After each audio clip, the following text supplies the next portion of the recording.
अस्सलामुअलैकुम। डिस्कस करेंगे basic terms of statistical mechanics, जिसमें से सबसे पहला हमारे पास जो टर्म है वो है phase space. What is mean by phase space? Phase space को हम इस तरह डिफ़ाइन करते हैं: the space in which state of particle is described bye a set of coordinates x y z p x p y p z. Here the coordinates x y z correspond to the position, p x p y p z correspond to the momentum of the particle. This six-dimensional space is called phase space. Phase space को आप इस तरह समझ सकते हैं कि जैसे आपके पास एक 3D स्पेस होती है। 3D स्पेस में हम किसी पॉइंट की लोकेशन बताते हैं, एक्स वाई और जेड कोऑर्डिनेट उसका हम डिस्क्राइब करते हैं। तो आप एक वेक्टर को बता सकते हैं कि ये उसका एक्स है, वाई एंड जेड। ठीक है। सो इसमें आप जिस तरह से आप डिफ़ाइन करते हैं एक पोजीशन को, किसी भी पार्टिकल की पोजीशन को या किसी भी पॉइंट की पोजीशन को 3D स्पेस में, इसी तरह हमारे पास स्टैटिस्टिकल मैकेनिक्स में पार्टिकल को डिस्क्राइब करने के लिए जो स्पेस होती है फेज स्पेस के नाम से, उस फेज स्पेस के 6 कोऑर्डिनेट्स होते हैं।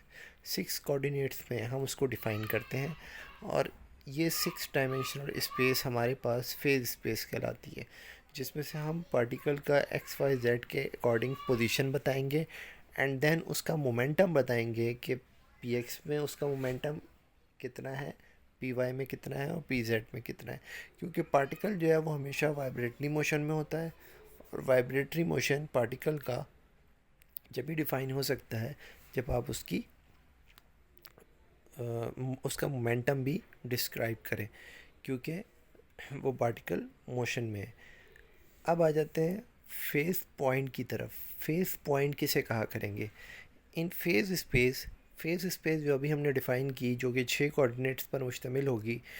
इन phase space the point representation, phase space के अंदर जब आप किसी पॉइंट को रिप्रेजेंट करेंगे, वो point representing instantaneous state of a particle, particle की इंस्टेंटेनियस स्टेट को जब आप डिफ़ाइन करेंगे इस कॉल्ड फेज पॉइंट, वो कहलाएगी उसका फेज पॉइंट। अब इशू ये है कि एक पार्टिकल है और ये 3D स्पेस है, उसके अंदर पार्टिकल का मोमेंटम एक्स डायरेक्शन में, वाई डायरेक्शन में एंड जेड डायरेक्शन में है। ये हमने सारी चीज़ें बतानी है। सो पार्टिकल का जब आप इंस्टेंटेनियस पार्टिकल की बात करेंगे, किसी भी इंस्टेंट पर उसकी पोजीशन, सो जब उसकी किसी इंस्टेंट पे पोजीशन हम बताएंगे तो उस पोजीशन को आप क्या कहेंगे कि ये उसका फेस पॉइंट है। फेस स्पेस के अंदर वो फेस पॉइंट है। As the time progresses the phase point moves in phase space. जैसे जैसे टाइम गुजरता जाता है, फेज पॉइंट जो है वो फेज स्पेस में एक जगह से दूसरी जगह पहुंच जाता है। फेज स्पेस जो फेज पॉइंट है वो मूवमेंट में रहता है। The path of the phase point represent the trajectory of dead particle. जो फेज पॉइंट का जो पाथ होगा, लेट्स से आपके पास स्पेस है, उस स्पेस में ये पॉइंट यहाँ से यहाँ चला जाता है, तो ये आपके पास जो पाथ है, ये पाथ क्या कहलाएगी? उसकी ट्रिजेक्ट्री कहलाएगी। फेज सेल और सेल, फेज सेल और सेल हम किसे कहा करेंगे? इन 3D space the quantity dx dy dz is called volume element. 3D space में आपके पास जैसे कि 3D स्पेस होती है एक्स वाई जेड, इसमें जब आपने किसी, जैसे कि हम एक बॉक्स की एग्जांपल ले लें, एक बॉक्स है, उस बॉक्स के एक्स वाई एंड जी, ठीक है। सो अगर ये एक्स वाई जेड कंपोनेंट्स हैं, सो इसको मल्टीप्लाई करवाएंगे लेंथ को विड्थ से और हाइट को। इसको आप डी एक्स कह दें, इसको डी वाई कह दें और इसको डी जेड कह दें। जब तीनों को आप मल्टीप्लाई करवाएंगे तो आपके पास रिज़ल्ट में क्या आएगा? वॉल्यूम आएगा, D X D Y and D Z को जब आप मल्टीप्लाई करवाएंगे तो रिज़ल्ट में क्या आएगा, वॉल्यूम आएगा। बट तो इसको हम जनरली वॉल्यूम कहते हैं। बट जब हम बात करेंगे फेस सेल की और फेस सेल के वॉल्यूम की, similarly a phase space the quantity dx dy dz dxy dpx dpy and dpz is known as phase cell। इसको हम फेस सेल कहेंगे, फेस सेल कह लें, या आप ये कह लें कि ये वॉल्यूम है फेस सेल का। फेस सेल का जो वॉल्यूम है उसको नेम जो है वो क्या दिया जाएगा, फेस सेल का दिया जाएगा। Phase space as a mu space और टॉ स्पेस। तो फेस स्पेस को हम एज अ म्यू स्पेस भी कहते हैं और टॉ स्पेस भी कहते हैं।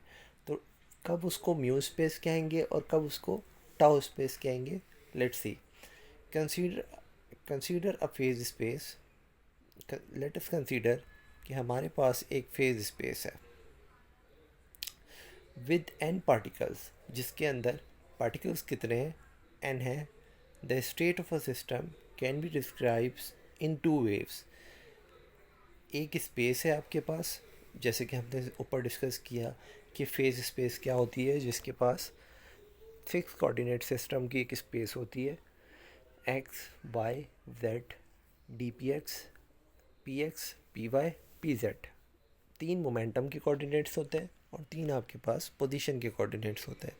सो उस सिस्टम के अंदर अगर हमारे पास पार्टिकल्स कितने हैं, n पार्टिकल्स हैं। n का मीनिंग 100 हो सकते हैं, 100, 200, 1000, 2000, 1 million particles.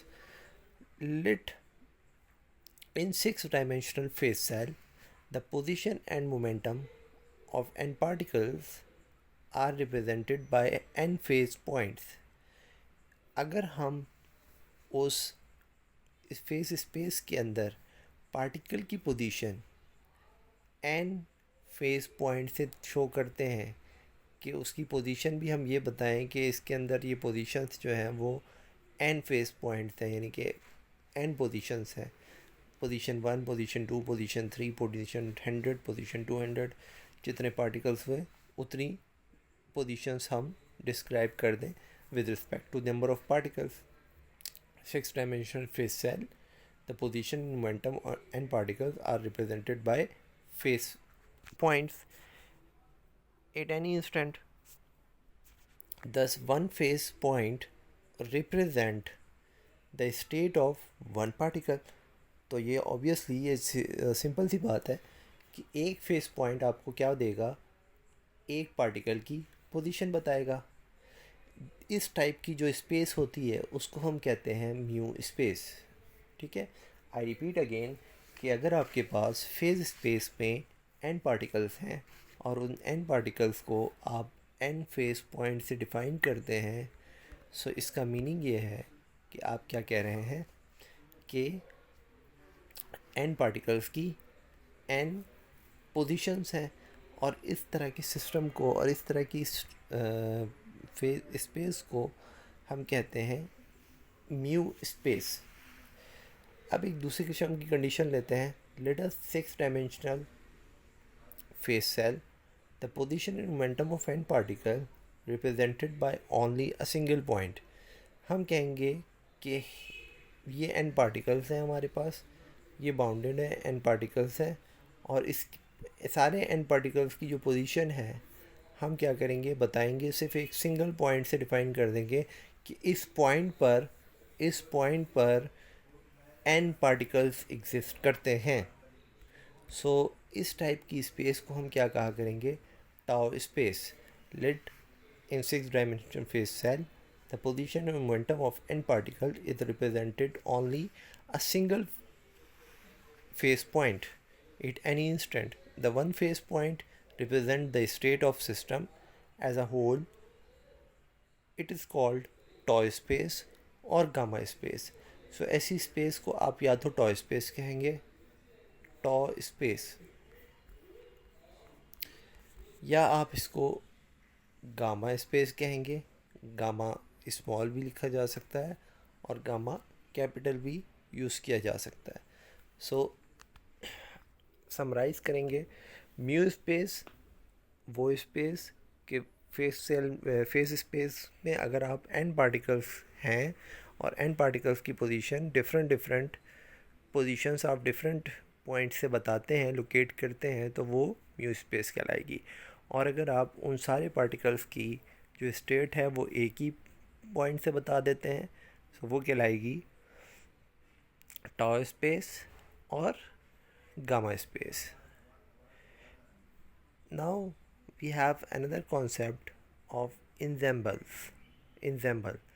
An ensemble is defined as the collection of number of microscopic identical but essentially independent systems. अब फर्स्ट ऑफ ऑल इसमें एक वर्ड हमने यूज़ किया, मैक्रोस्कोपिक।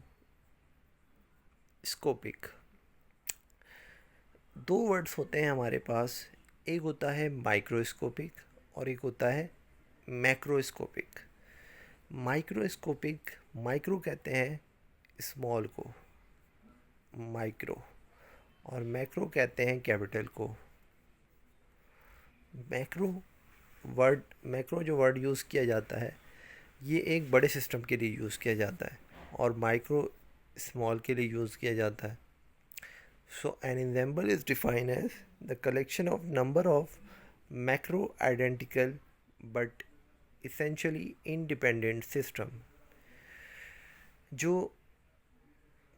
आइडेंटिकल सिस्टम होंगे, जैसे कि एक ये सिस्टम है, इस सिस्टम के अंदर कोई वर्किंग होती है, और ये आपके पास दूसरा सिस्टम है, इस सिस्टम के अंदर कुछ और टाइप की वर्किंग होती है। लेट्स से कि ये आपके पास एक ऐसा सिस्टम है जहाँ पे आप वर्किंग करते हैं हीट के ज़रिए, ठीक है, टेम्परेचर का यहाँ से कंसर्न होता है, और यहाँ पे आप वर्किंग करते हैं किसी भी चीज़ पर प्रेशर के ज़रिए। सो ये एक सिस्टम कहलाएगा और ये एक दूसरा सिस्टम कहलाएगा। Collection of number of microscopic identical but essentially independent system. So अब हम ज़रा देखते हैं कि माइक्रोस्कोपिक ensembles क्या होते हैं। Ensembles in which system has same energy, volume and number of particles and are called microscopic ensembles। वो ensemble in which system has same energy, बहुत सारे systems हैं, उसकी energy सेम, वॉल्यूम सेम, और उन सिस्टम्स के अंदर नंबर ऑफ पार्टिकल सेम। सो ये कहलाएंगे microscopic ensembles। The individual system of micro canonical ensembles are separated by rigid impermeable walls, insulated walls।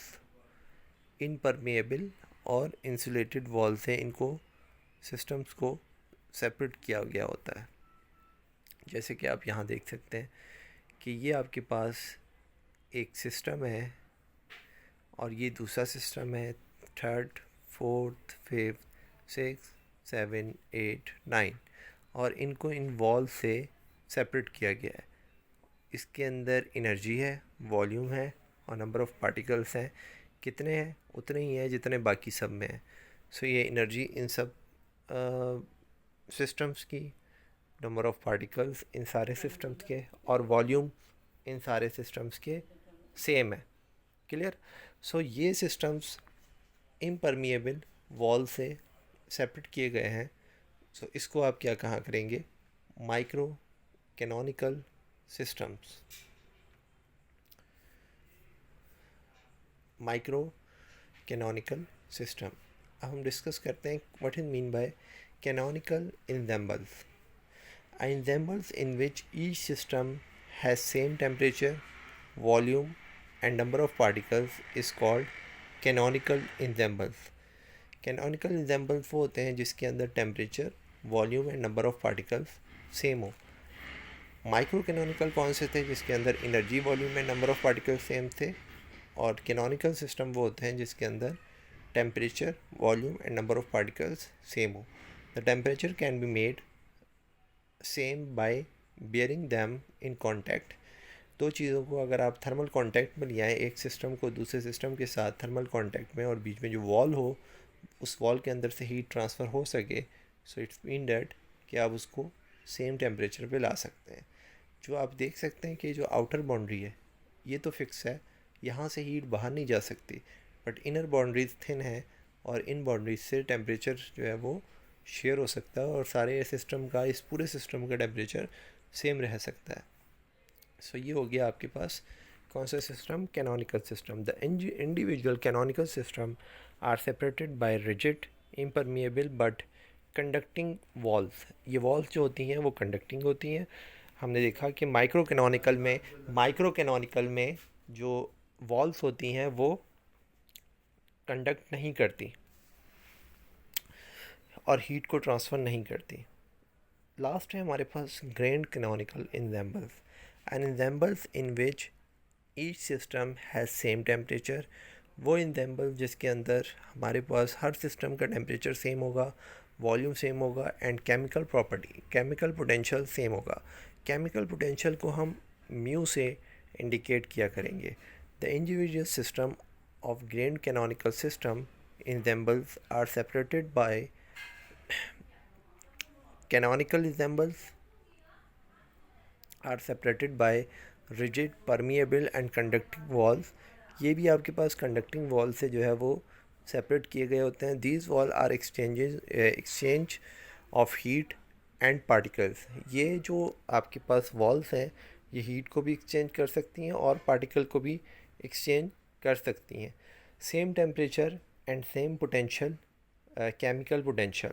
सो ये जो आपके पास सिस्टम होगा पूरा ग्रैंड कैनोनिकल सिस्टम, इसमें हीट भी ट्रांसफ़र हो सकती है दो सेल्स के दरमियान, दो सिस्टम्स के दरमियान। इसके अंदर केमिकल पोटेंशियल भी जो है वो ट्रांसफ़र हो सकता है। सो temperature T, volume V and chemical potential mu से डिनोट किया जाता है। सो these are some basic terms which we will use in statistical mechanics। so हमने क्या पढ़ा? सबसे नंबर 1 फेज स्पेस, जिसमें आप किसी भी पार्टिकल को लोकेट करेंगे। उसके बाद फेज सेल, उसका volume dx dy dz dpx dpy dpz, and then हमने मूव किया different types of canonical system पर। दो स्पेस भी हमने डिस्कस की, एक टाउ स्पेस और एक म्यू स्पेस। थैंक्स।